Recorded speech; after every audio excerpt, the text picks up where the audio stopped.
Welcome to Talk About TV, where we talk about all things experiential outdoor hospitality. I'm your host, Michelle Oliver, and every Friday is Expitality Time, the experience of hospitality, because the experience of hospitality transforms the world. Until recently, I carried a lifelong habit of defaulting to cheerful optimism, even in the face of very difficult circumstances. It was such an automatic habit that in hindsight, it may have even been a character flaw, an overplayed strength that at times could have been more grating, possibly, than inspiring to some people. I wonder now how many people I may have inadvertently annoyed. A couple of days ago, I stumbled upon some old voice memos from a personal development workshop I had conducted a few years ago. And in one recording, a woman in the group had volunteered to share her goal, one that on the surface seemed small and simple. She wanted to overcome a lifelong habit of overeating, spending too much time on the couch, and avoiding interactions with people. Her world had shrunk down to the walls of her home, and stepping outside, even for a short walk, felt insurmountable to her. What struck me most in listening to this recording was my own voice in the recording, strong, convicted, passionately cheering her on. Yet as I listened, I kind of cringed. It sounded a bit overdone, like I was pushing too hard to inspire her. But beneath that overexuberance, I heard genuine concern and compassion, and she responded to it. Together, we broke down her goal into the smallest possible steps. First, just walking across the living room before each daily meal. That was it. For a full week, she practiced only that. A small act, seemingly insignificant, yet powerful enough to begin changing her life. Listening to that recording, I was shocked by the contrast between my voice then and my emotional state now. For the first time in my life, I found myself unable to access that same joyous, unshakable optimism.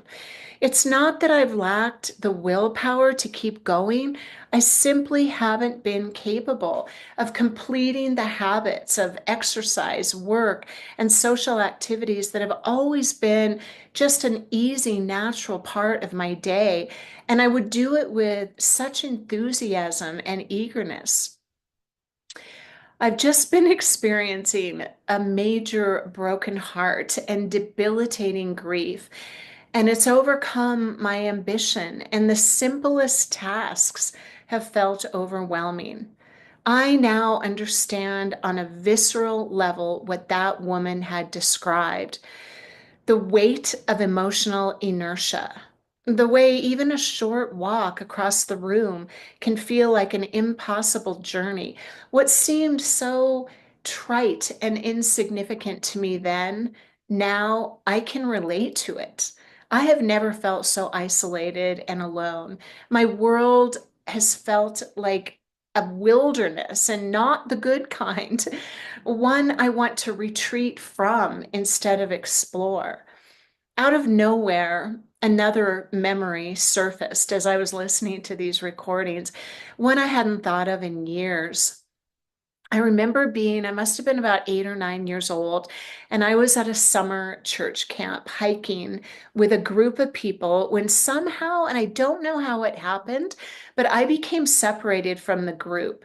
And I wandered through the forest, through the mountains for what felt like hours. I was following this dried up stream like a trail, hoping that it would eventually lead me back to base camp. And when I finally spotted the dining hall in the distance, just a major rush of relief washed over me. I was exhausted, dirty, and hungry, But none of that mattered. I ran as fast as I could. My heart was pounding with anticipation. I was certain I'd be embraced and, hugged and welcomed with open arms and feel safe at last.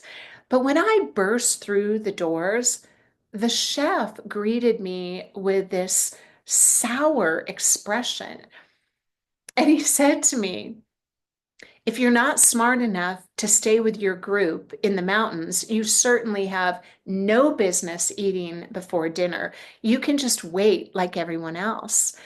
I'll never forget how those words landed. They were sharp, unexpected. They just cut through that sense of relief that initially had washed over me.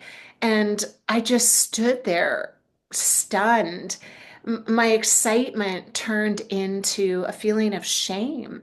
And instead of feeling safe and cared for, I found myself alone on the steps outside the dining hall, watching the horses grazing in the field below. I wanted so much to run down and visit my favorite horse, to throw my arms around its neck, to find comfort in its presence.